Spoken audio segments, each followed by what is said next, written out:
is that the gaming media is dying. And they're dying because no one really trusts them or cares what they have to say anymore.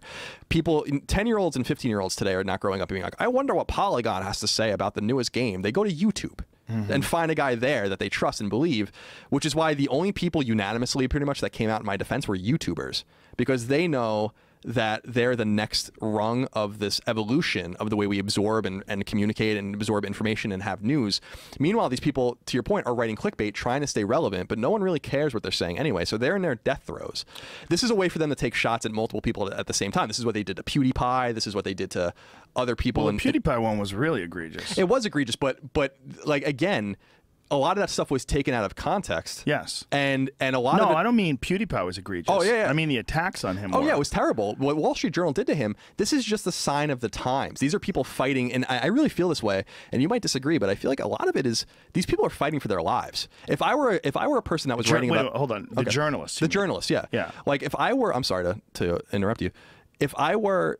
if I had written in the video game industry for 10 years, right? I wrote in the gaming industry for 14 years. But if I was a 10-year industry veteran and I had fewer than 10,000 Twitter followers and I'm writing for a site no one reads and I'm trying my hardest to stay relevant and to do my thing, I'd be pretty mad too if I saw a guy that turns on his camera and speaks whatever he wants and gets the amount of views in 30 minutes that I'll get the entire year. Why would you be mad? Because it has nothing to do with you. Well, it does. It has a lot to do with you because there's only so much time and space for these people to absorb things, and that's famine mentality. They'd rather go to YouTube. There's 350 million people in this country alone, and there's many, many more people all over the world. The idea that anybody's views is somehow or another taking away from your views is just straight famine mentality. There's plenty of eyes to go around, and you're showing it right now with your new project. Sure, but I'm just like. But I'm just saying, like their thought process sucks. Yeah, and ostensibly it's actually adding to their destruction because people are looking at this, like the media, for instance, in the political landscape is dying anyway. The decline is happening. Wall Street Journal put up a piece not too long ago saying that per capita viewership on television is actually starting to be outpaced by YouTube. So that's over now, right? So like now, and that's not on video online or video on demand. That's just YouTube.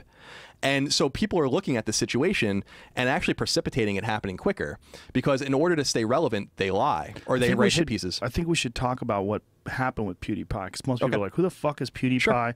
and what happened? Sure. Do you want me to explain it? Do you want please. Go ahead. Okay. So PewDiePie is the biggest YouTuber in the world.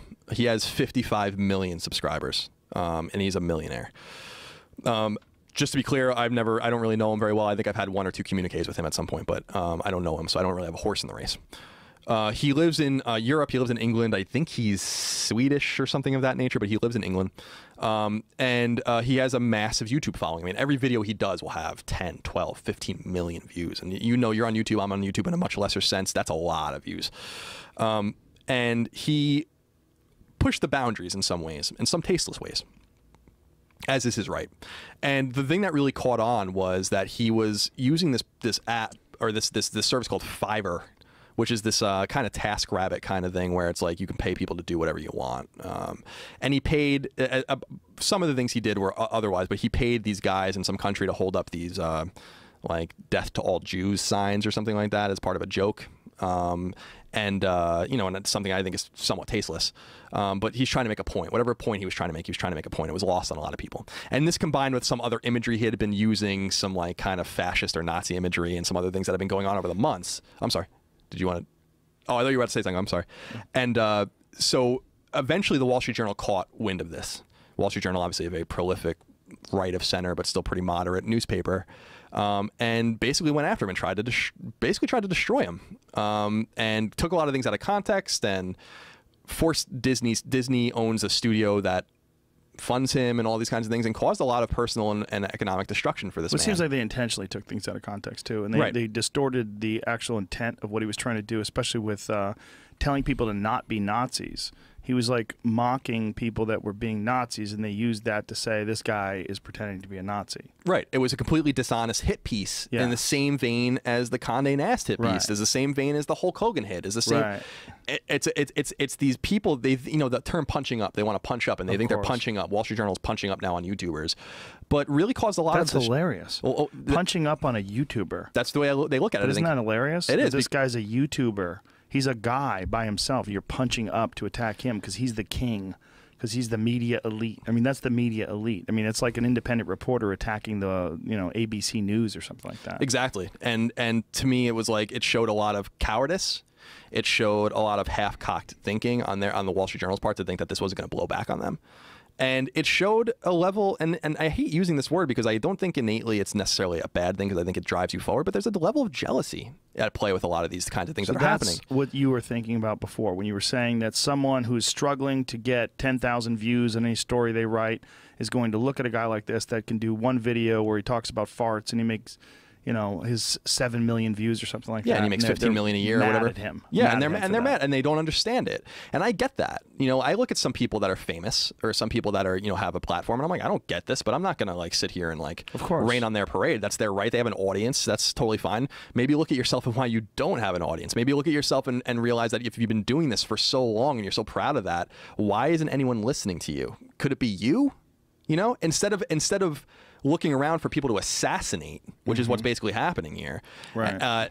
I find it so distasteful. I find it so destructive. We're at the precipice of a very dangerous time because the trust in institutions, no matter where you are now, is just lost. And a lot of it has to do, and that's what I was saying with media precipitating the fall by not telling the truth, by not doing the right thing. I think the media, in terms of politics, for instance, is really rebounding from the fact that they thought Clinton was going to win, so they thought they can get away with saying and doing anything for that means to an end. Yeah. The Donna Brazile thing, for instance, where she was feeding questions to the Clinton campaign, is so incredible. So shows such a level of bias and systemic inherent bias. They thought they were going to get away with all of it. Now no one trusts anyone. So when I see all this stuff, I don't know what's going on with Russia and Trump. For all I know, he could be a fucking Manchurian candidate, you know? But I don't believe a word they say. You know, like when I read this about Paul Manafort, about Flynn, about blah, blah, blah, blah, blah, I'm like, I don't know. You lied about all this other shit. I have no idea what you're talking about. You know, right. I have to really do my own research. I don't even know who to trust anymore. They did that to themselves and they precipitated their own downfall. More and more people are going on YouTube to listen to people like you, to listen to people even like Alex Jones, to listen to Dave Rubin, to listen to... It's a giant problem. It is a problem because especially if you're listening to me. Well, it's a problem because you need people in the trenches that you trust. You need someone in the press room at the White House. You need someone in the AP that is on the wire, that is telling you the truth. But when you can't even trust them anymore, that's a big problem. And that's when people go seek out alternative sources of news and information and entertainment. And that's what's happening, and that's why they're dying. Yeah, well, in many ways, that that big corporate model is ensuring their own demise. Absolutely. And it's the race for clicks, it's the race for money, it's the race for prominence, it's the race for relevance. And not honesty, and not transparency, and not a real objective sense of what the truth is and what the actual facts of a story are. That's where journalism is a different thing now, because it's now a entertainment show. It's an entertainment show that also has the news in it. But that's why the women are so hot. That's why the women on Fox News are wearing these tiny little dresses and they have beautiful legs and heels on, and they're talking about important issues, but they're giving you a little bit of eye candy while they're doing it. It's so transparent too. When I see that kind of stuff, I'm like, well, that's a very attractive woman. Yeah. I'm sure she knows what she's talking about, but I know why she sits at the end of the table. I like when they're aggressive too. Like Megyn Kelly, she's attractive and she's aggressive. Yeah, she's smart. Yes. That's what makes her sexy. Yeah, that's what I'm talking about. But you know, yeah. So we're in this weird space. You know it. Yeah. We're in this just very bizarre space. Do you feel like this is like almost an adolescent period in human communication, that we're going through this weird growth period where we have this incredible access to information and the ability to spread it like we have now with social media and with YouTube and all these different things, where anybody can kind of hop in and all of a sudden get a platform like this PewDiePie guy. PewDiePie wasn't a star. He wasn't a politician. He wasn't an actor before this. He was just a guy. Yep. And he connected with people and carved out this path for himself. And pretty much anybody can kind of do that now. I mean, it's not easy. It's not. If it was easy, everyone would do it. But it is not insurmountable.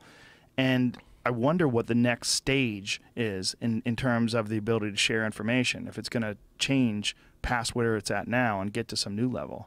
Yeah, I think you're right in the sense that the internet specifically had taken off so quickly. The World Wide Web, you know, is only 24 years old. The internet's way older, but the way we communicate with each other now is so different than even Usenet in the 80s or these kind of university communications that they had going on in the 70s where they were sharing things amongst each other. You don't need gatekeepers anymore. There are no gatekeepers. You can go start a YouTube channel now, find an audience, gain thousands of subscribers, make a lot of money, and say what you want. And that's scary to the traditional gatekeepers, and they don't like it. And their fight against it is so transparent, and it's so self-serving.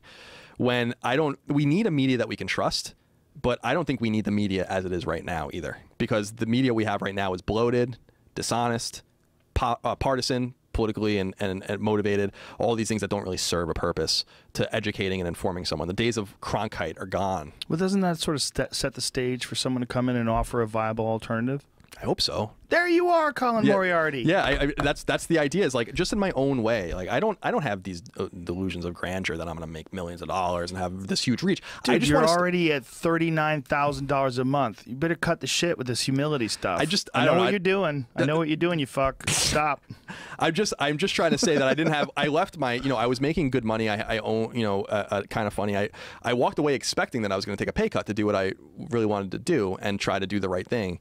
And it's great that people are responding the way they do. I hope they continue to respond this way because it will allow us to do more of it. My advice to you, stop being concerned with that and just do the best stuff. Stop being concerned with being humble about all this. And it's definitely going to drop. It's definitely, I'm not going to be famous. I'm not going to be, forget about all that nonsense. Well, it's all like you've shackled yourself.